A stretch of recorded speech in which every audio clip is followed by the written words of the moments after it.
Hi, welcome back to Therapy Chat. I'm your host, Laura Reagan, and today I'm very excited to be speaking with Dr. Mark Karris. Mark, thank you so much for being my guest on Therapy Chat today. Laura, great to be here. Looking forward to the conversation. Yeah, me too. I'm excited to talk to you about your work, your books, and the topic of religious trauma in general. But let's just start off by you telling our audience a little more about who you are and what you do before we dive in. Sure. Well, who am I? Gosh, that's so existential. But I'll go to the more socially acceptable.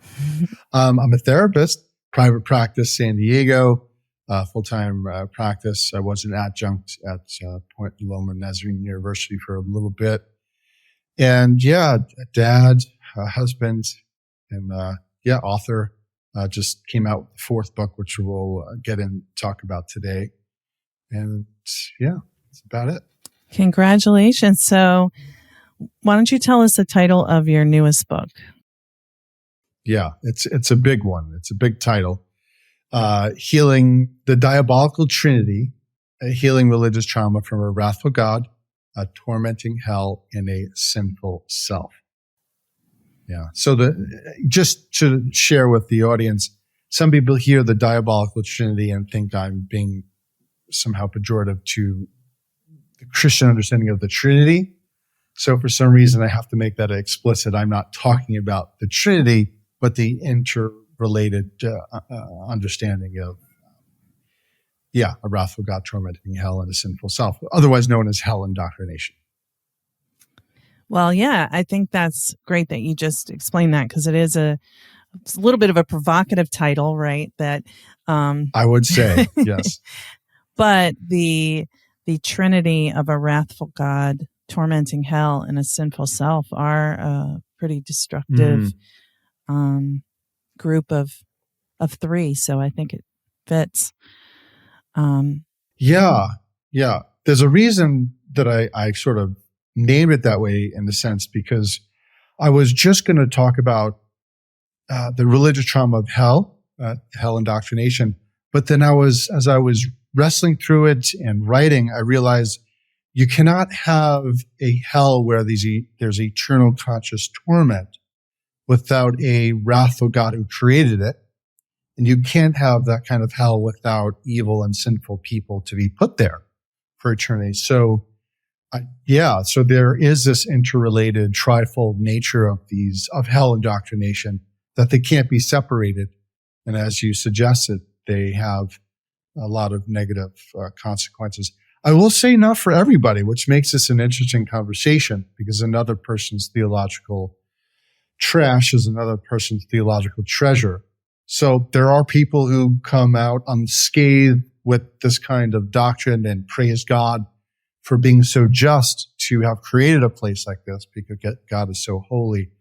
But I'm more focused on many people who have experienced it as traumatic. We'll talk more about that in a minute, I bet. Yeah, right. So if for those who this doesn't impact, we're not referring to them, but we're talking about people who have been traumatized by this. And so let's start off with, really, how did you get into working with and writing about hell indoctrination and religious trauma? Sure. Well, I became a Christian. I'll give the shortened version here. I became a Christian at the age of 21. It was a very sort of powerful Damascus of the road experience. That's a allusion to the Apostle Paul and how Jesus, knocked him off his horse, and he became a Christian after that. But I grew up in a very wildly dysfunctional family. Everyone has a dysfunctional family, I think, but mine was a little off the charts, sort of lifetime drama kind of experience. Mom addicted to drugs, died of a drug overdose. Father mentally ill. My great-grandmother died in the mental hospital. Her sister was mentally ill. My brother has paranoid schizophrenia. He will be in prison for the rest of his life. And my stepfather was in the motorcycle gang, the Pagans. and she would wind up going to prison. And long story there.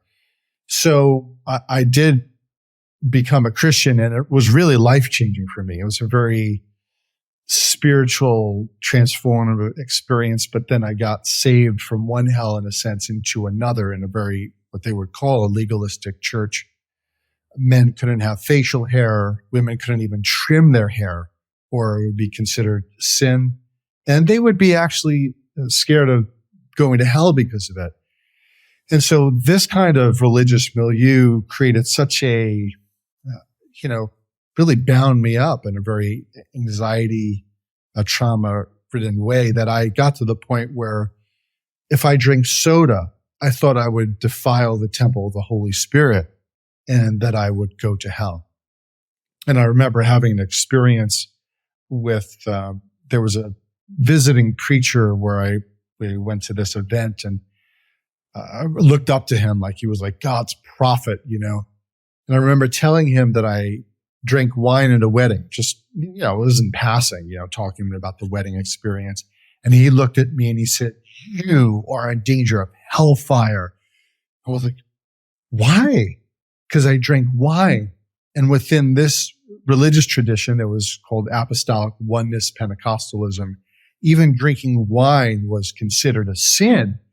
And that created such an indelible mark on my nervous system that I think that, and many other experiences of really being scared of an omnipotent kind of God who can cause punishment, violent punishment, not only in this life, but in the life to come, really set my nervous system as a very sensitive soul to experience what we would call religious trauma at some point. So having my own experiences, then becoming a therapist, experiencing many other Christians and other traditions where religious trauma was a thing. And people don't realize this is actually a sort of a subculture. It's a subset of people, because some people could be in a church and come out of it like, yeah, I didn't experience any trauma. Yeah, I was taught about the rapture and hell and stuff, but I really didn't buy into it. But some people that I would work with would experience very debilitating symptoms due to religious trauma. And so then I really had a real passion for helping people recover.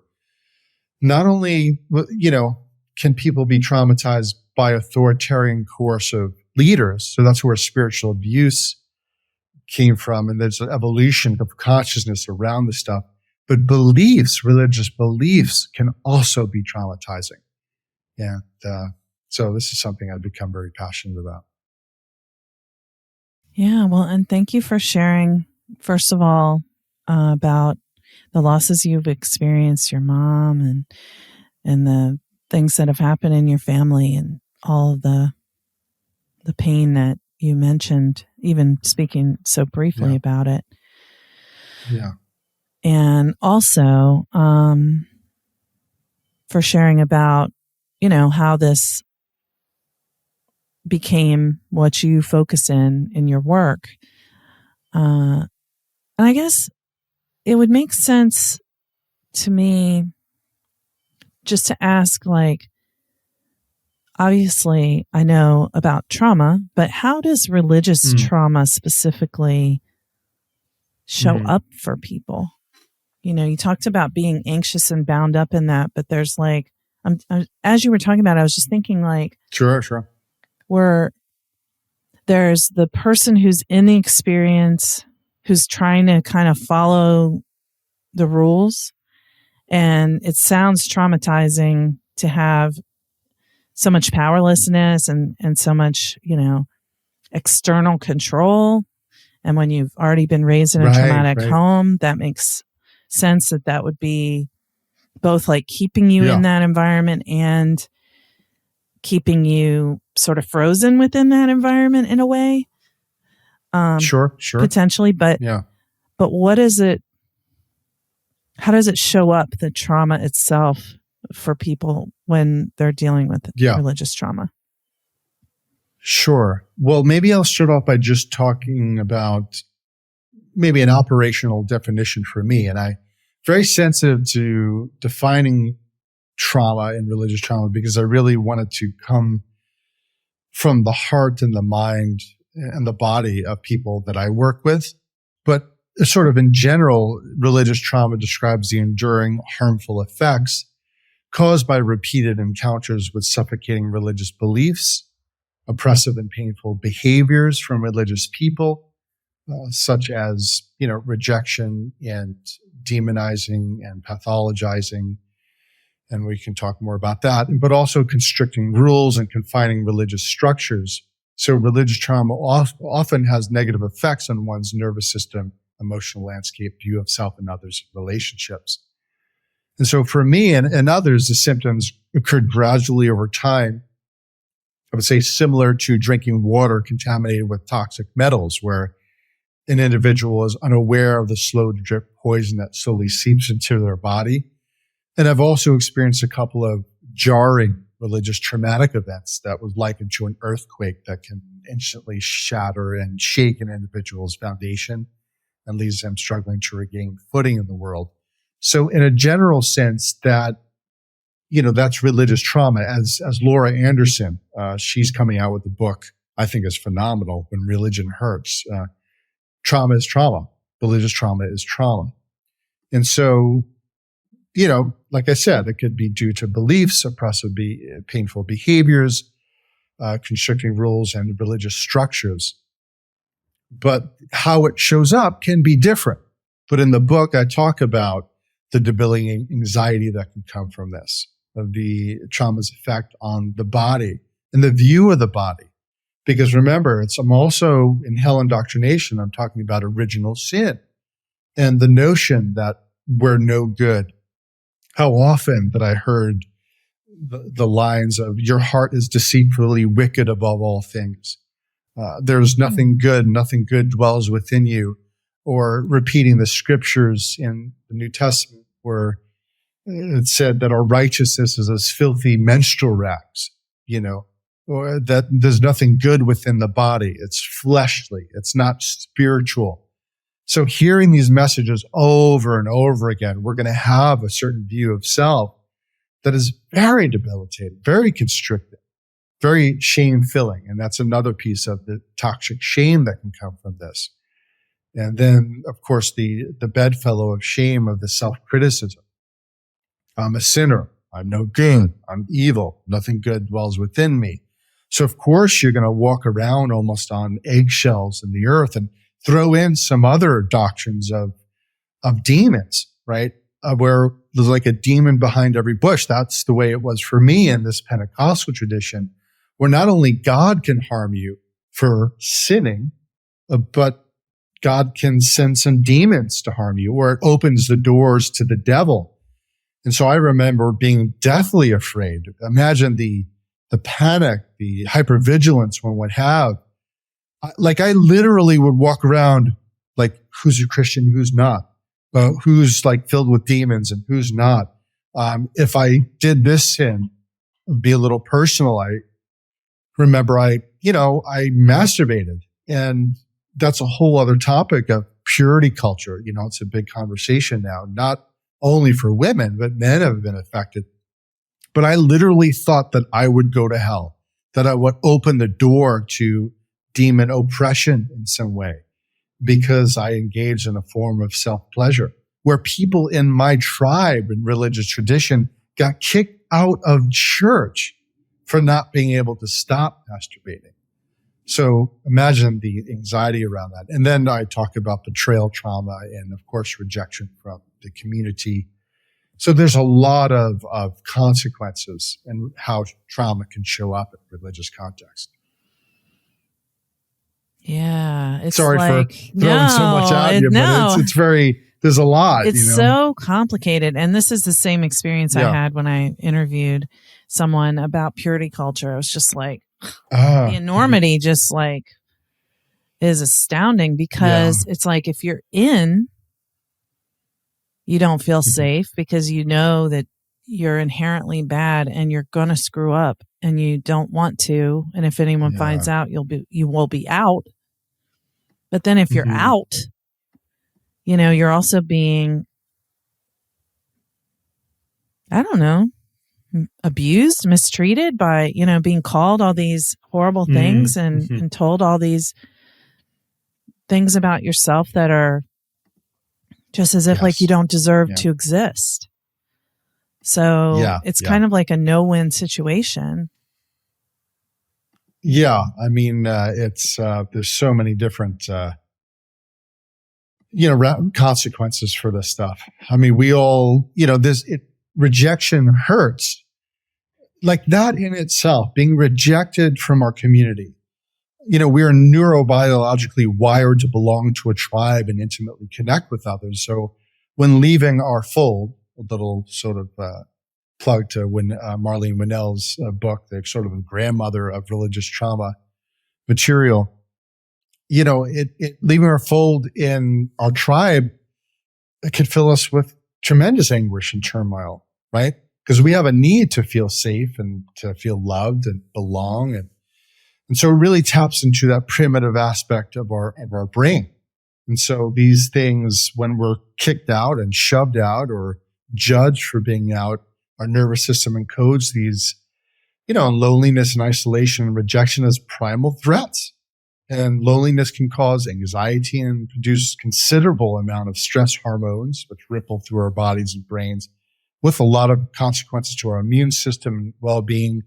And I think there is research where it shows that rejection is shown up in our brain. It's just the same area where physical pain is. Yeah, right? I've seen that. So rejection is painful. It hurts. And it's just like physical pain. But people can't see it. It's something that we hold within ourselves. And then again, throw in the isolation and the aloneness. So there's a lot of consequences to religious trauma. Yeah. Wow.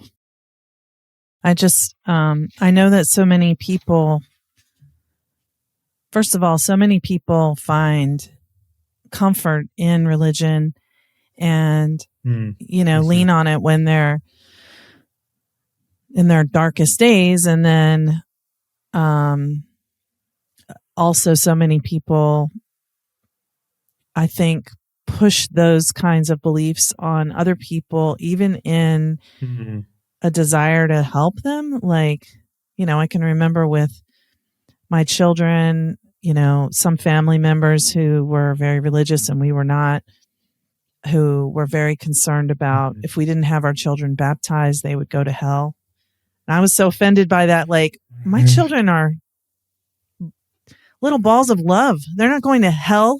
I don't believe in hell anyway. Yeah. But, to that other person, to what I felt was they were being oppressive towards me. But in their mind, they felt that they were actually trying to help me and my children.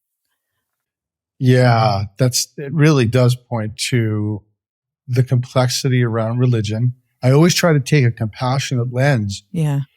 And, these people, I was there myself, I was telling people what I thought was the truth, and part of healing from religious trauma is, for some, there's so much guilt around, gosh, I told so many people that they were going to hell. And some people, let's say LGBTQ plus, where they remember, shaming them and, telling them that there was going to be this God who, there's such cognitive dissonance. This God loves you, but if you don't do what this God says, he will send you to be punished for eternity. Like not just 10 years, 100, 1,000, 1,000,000, 1,000,000,000, trillion, zillion, like eternity to be punished because you did not believe in the right way. So that's one aspect of, in some of my work, working with people, is helping them heal from not only the trauma that was incurred to them, but sometimes the trauma that they incur upon others because of things that they were telling them. So there's a lot of nuance here. There's a lot of complexity too. And may I just say one more thing? You reminded me of the compassion. Religion and healthy religion can be healthy. like when I talk about this, I don't want to give the impression that I'm anti-religion, anti-spirituality. I mean, there's some beautiful aspects to healthy religion. And so I never want to knock that. It helps us to, to make our way in the world when there's so much complexity and chaos. It can offer comfort and community and care. So I just want to put that piece in there. I'm not here to trash religion. I'm more here to talk about trashing toxic religions. And I'm not even talking about people. I'm talking about the beliefs, the system, the structure that's sort of involved in perpetuating these kinds of things. Yeah. Thank you for explaining that difference. And I know that it can be, things, again, can seem very black and white, and people can be very protective, and when they feel that their belief system is being threatened. And I know so many people who have been raised, and this is another point I wanted to bring up, is you joined that group when you were 21, but so many people never even have a choice. It's just literally the water they're swimming in when they're born. And I feel like there's, developmentally and attachment wise, when we are in our first 3 and 4 years, the whole shame thing is a very important developmental stage that we can sort of get stuck with when things are overly focused on bad and good, Right. Yeah. In my personal experience as a therapist, most severe religious trauma is found with people who grew up in religion. Where, the technical word for it would be more complex PTSD. And it's huge, and it's very intricate, the work, because they have to be able to tease out, which is very hard, the trauma that came from religion and the trauma that came from my relationship with my parents and the entanglement within all that. And then there's also the, gods in there too. So, and, somehow in disentangling people's understanding of God, because some want to still hold to a relationship with God, but to tease that out, that, God is not the community. And it's possible that the community and my parents were not, they had a version of Christianity. They had a version of God that they were in relationship with that did not necessarily correspond with the God that I have come to understand as a God of love, right? So disentangling that. But there's also people who are like, well, screw religion, F God, and I honor where people are at. And there's a lot of people who say, yeah, I've been there, done that, got the t-shirt. And I'm okay with either not knowing and being an agnostic, or for some, it's just a staunch sort of atheistic sort of approach. Yeah, and I think that some people may be spiritual, but it's not a quote God that they're focusing on, but they feel like a connection with nature, or they're still having like a higher existential power, the universe, spiritual experience that isn't necessarily like I believe in God or I don't believe in God. That's right. Yeah. And there is a definition of religion, or spirituality, that's a better word, that's being connected with something that feels more transcendent than who you are, connected to a larger framework, whether it's the universe, whether it's, creation, or just other people in general, or some, a higher power that exists that we could never know, but I'm just aware that something may have created us in the Big Bang. Somehow something happened because we're here. But that's okay. That's where people land on, and that's okay For me, I don't need to get bogged down into the nuances or figuring out what religion is the right religion. Somehow we're all touching the elephant, and we're all thinking that the elephant is the real or are part of the elephant, as opposed to maybe we're just making the best sense of the data that we have. And I'm just going to come to a place and being okay with not knowing. Yeah. Well, I think that one thing that you said before I wanted to name before we go into sort of like how people can deconstruct and how your book can help people learn about healing from those experiences. I just wanted to say that, well, one thing I was thinking of was that, that like the idea that there has to be a right answer for spirituality, like what people believe. I feel like for me, I'm okay with maybe the rest of my life is trying to understand. Maybe I'll get there before I die where I'll be like, oh, now I know what the answer is, or maybe I won't. But for me, that's okay. But I think what I was going to say was that when I can see how, because I'm also a trauma therapist and specialize in complex PTSD, with, abuse and chaos in the childhood and adverse experiences in childhood. So I feel like, I can see how appealing it could be to have a framework where people who do wrong are punished. I mean, that feels really important to people who've experienced trauma and abuse and attachment wounds that no one was ever held accountable for or even acknowledged were real. That you, not to say you, but one could be drawn to some kind of system that makes things just seem a little bit more clear. As long as you don't do these things, you'll be okay. And if you do them, well, you're getting what you deserve because you did something wrong. Yes. Wow. You're really hitting on actually a bit of part 2 in my book.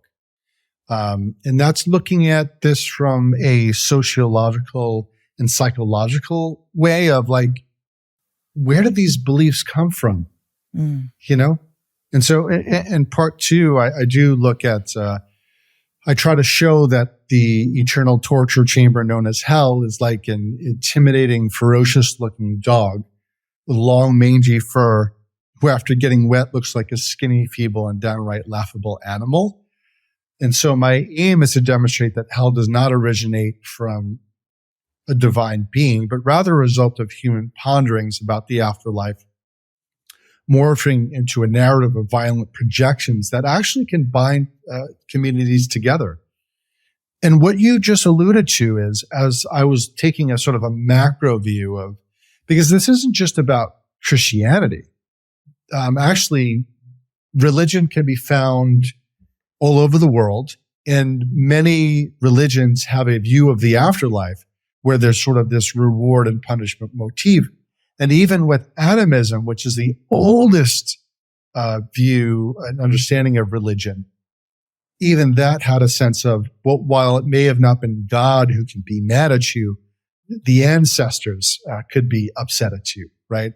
And so I've come to realize that, and you said it perfectly, that part of the reason, the function of these afterlife narratives, such as hell, they have functions. And one is many passages of scripture and in other religion scriptures is to address oppressed and traumatized groups.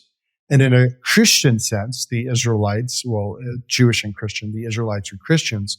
So they were used, these narratives by biblical writers, to provide comfort and assurance to these groups, assuring them that the suffering at the hands of other tribes and unrighteous individuals would come to an end, that the perpetrators and evildoers would be punished, while the oppressed would be rewarded with a form of eternal life with God. So there really is a function. And another function, just to mention one more briefly, was and again, this is in various religions, it was historically utilized to enforce religious doctrines and practices. Why?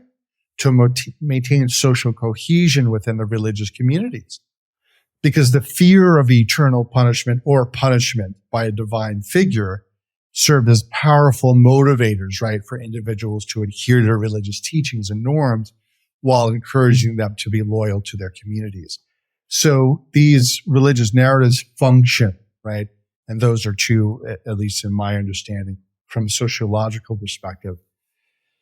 Yeah, to encourage the oppressed and to maintain community cohesion.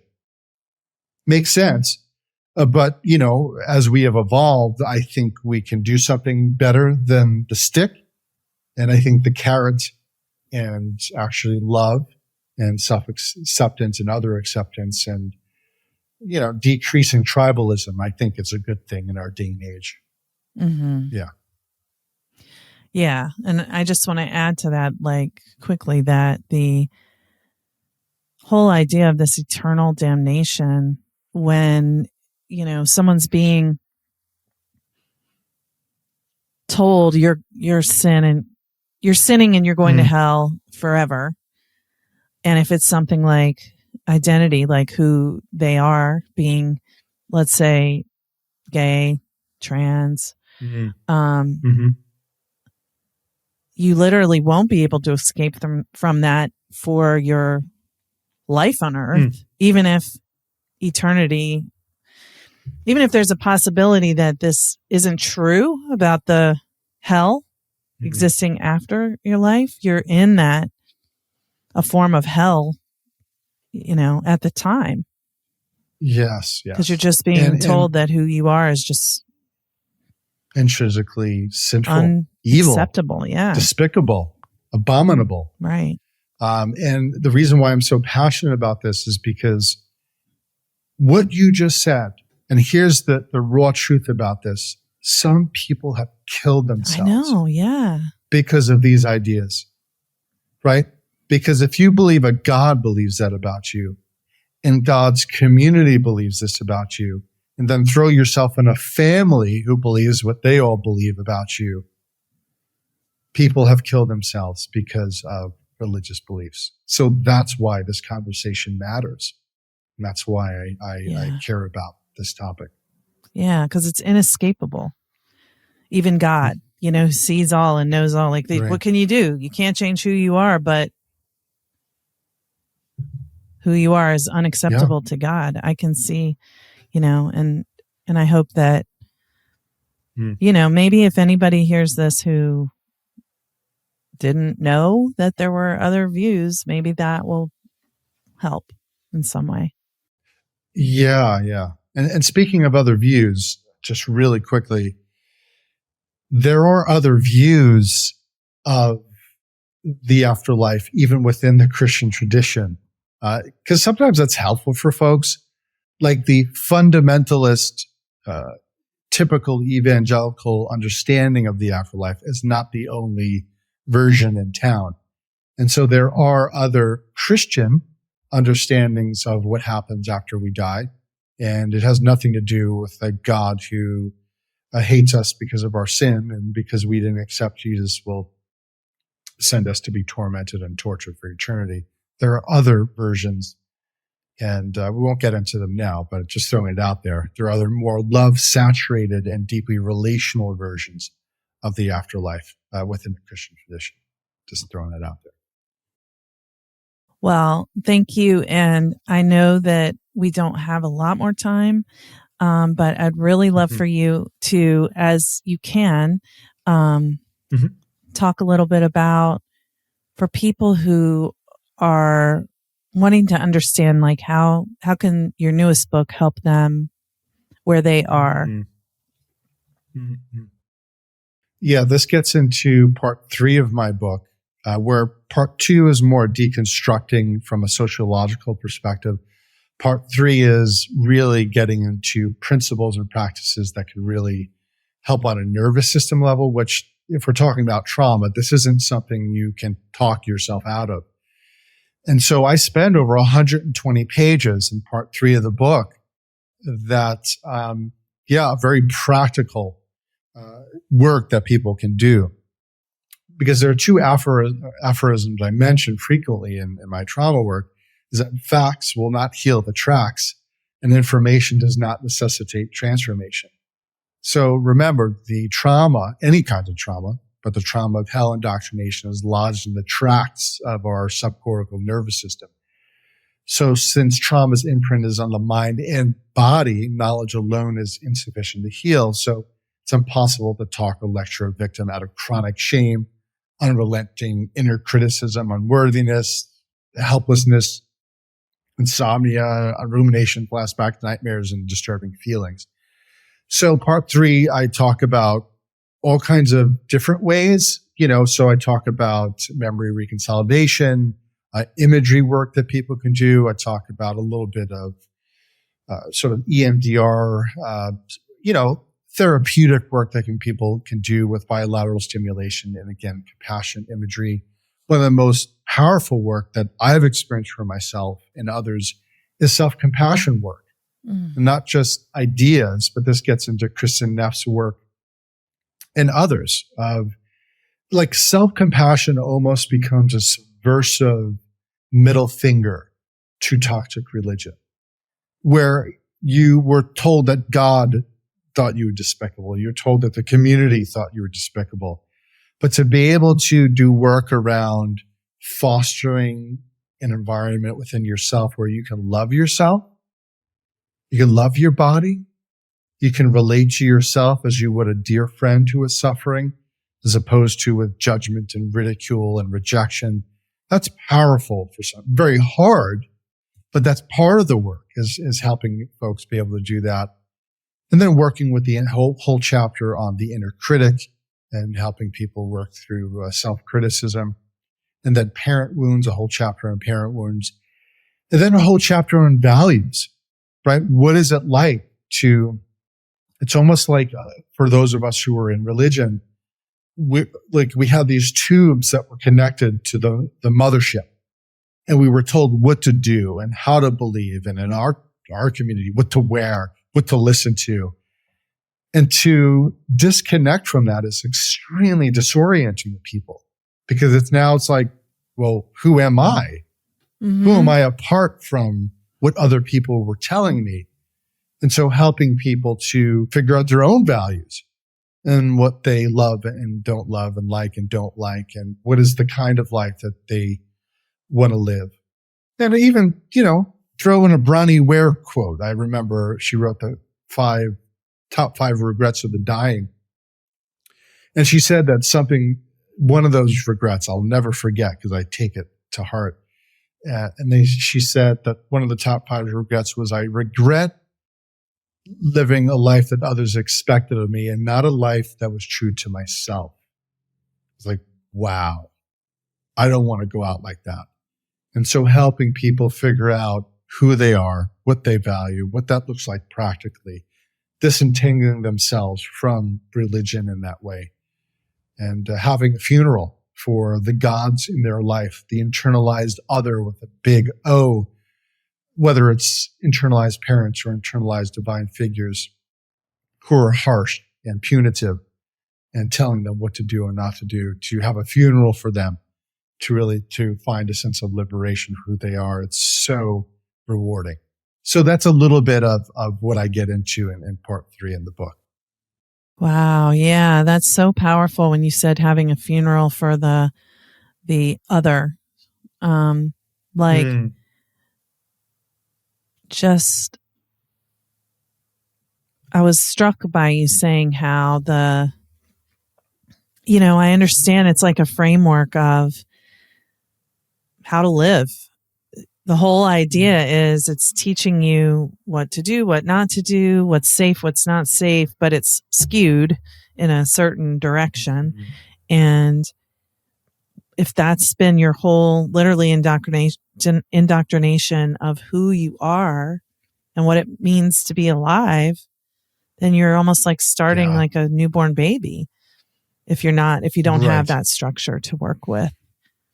Yeah. Yeah. There's a scene, I don't know if how many listeners have watched the Matrix, but where Neo gets unplugged from the Matrix, and just how disorienting it was for him, and to then have him find himself in a different kind of world, that what he knew was not real, and to now be a new human being in the world, the real world, their world, is quite powerful. Yeah. Yeah, that movie. I still don't understand that. So that maybe that's part of my religious development. My spiritual development is to study that film a little bit more and really get what it's saying. Because I think part of, like, for myself, not having that background of, religion. Literally, my husband can watch that and he's like, "Oh, this represents," da-da-da. And I'm like, "Oh, okay. I didn't know that," because that's not my paradigm. But that's right. Well, we have time for one last little point, I just like to say that sure. One of the things that I can imagine would be really hard about that deconstruction that you were just describing is that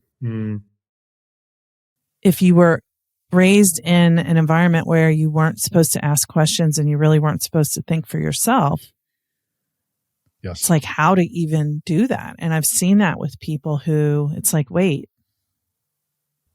I don't know what I believe. I mean, like, am I allowed to think for myself? Like, what would that be like? Yeah. The, we didn't talk about this one piece, but one of the other consequences is, many of us in these traditions were taught that our bodies and emotions are inferior, untruthful, unspiritual, and fleshly. And so biblical propositions and reasoning were emphasized as the primary vehicles to truth and living the supposed Christian life. All that to say is we had to split off then. These, I was in my tribe, emotions were considered demons. I know it's so weird, but they would literally, I bind you spirit of sadness, or I bind you spirit of anger or spirit of lust, and we'd be prayed for with the understanding that someone was depressed, that was because of a demon. So they would try to cast that emotional experiences out. So, but there's a problem with splitting our emotions in that way and consider them inferior. And without that, we know that emotions have valuable information. We cannot fully understand and process our experiences, and it would lead to a disconnection from our core selves. Yeah. And so not being in touch with our feelings or our authentic self has a lot of ramifications. And that's part of the journey is like, no, your body is good. Your feelings are actually trying to tell you something. Let's listen to them. Let's honor them. Let's see what they have to say. But that can be so difficult, right? I don't know. My body, and this sort of the disgust that people can have, my sexuality and pleasure. It's just so sad, all of these different layers of religious trauma. Because the more we talk about it, the more layers that are unfolded here. Yeah.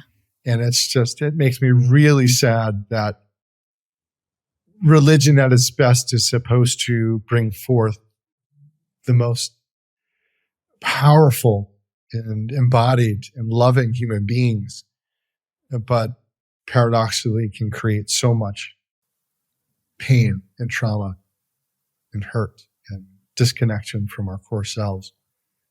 It's really sad. Yeah, it really is. It really is. Thank you for your vulnerability and for what you're doing to change this for others. It's really impactful. And thank you.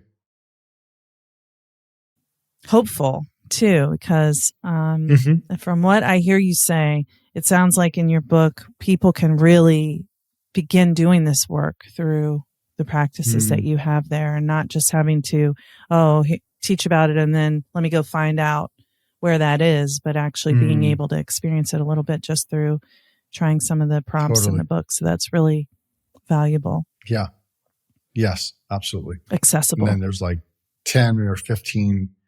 There's a link in the book to 10 to 15 meditative audio, meditations that people can help bring. Like, I'm all about healing. I don't want to just deconstruct, but I want to help heal. I don't want to be an angst-filled person who's just talking ill. Now, I think it's a phase. I think it's an appropriate one: anger and rage and hurt. But I'm a little past that, wanting to be on the other side and bring some hope and healing. Well, I'm really grateful that you've shared your time so generously today, and that thank you, that you're doing what you're doing. So just let us know quickly, where can people find all your stuff? Sure. Well, any book is going to be found on any place you can find books. Got my website, markgregorykarris.com. I'm a little bit of a dinosaur when it comes to social media. Probably the introvert in me is like, it's too much of a beast. But Facebook, and just started. I know I'm really late to the game here. Instagram.